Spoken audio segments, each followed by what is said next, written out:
Jackson biiru maa fee. laaju ma la ko bopp ya boy. Jackson konan bopp ya boy yow.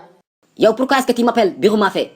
Jackson bàyyil siisu bi sa biir bi su ngandul woon duma la wax biiru maa fee. laaju ma la den noppil te de bukki.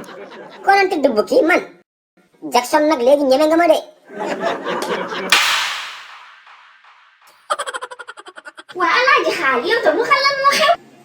yow bi nga duggee ci kër gi ba léegi waxoo fi dara lan la danga feebar dafa am ku dee. waa mais père xaali yow boo waxul lu la metti naka la ko nit ñi di xamee ana soxna si ak Amadou ñu ngi ci jàmm.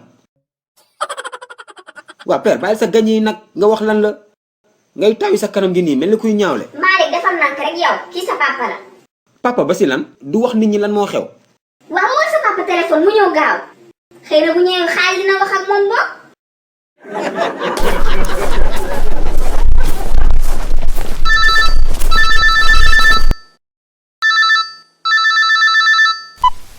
Malick moo fiis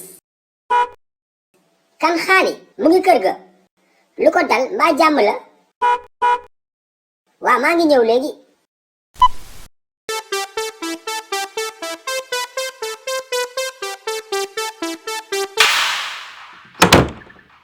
xaali mon ami mbaa jàmm la.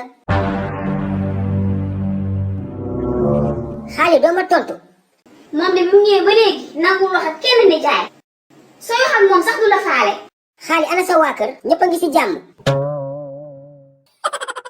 xaali xoolal bul ñu fontoo de. parle mon ami. waa nijaay bu ko yuuxu yow itam da waxal nànk rek. kii dara jotu ko te kenn deewul. xam naa ko bu baax je le connais. léegi garaawul xaali wax ma lan nga bëgg ndumbe toggal la ko añ. après Malick ataayal la. loo bëgg a añee tey. mbaxalu Saloum.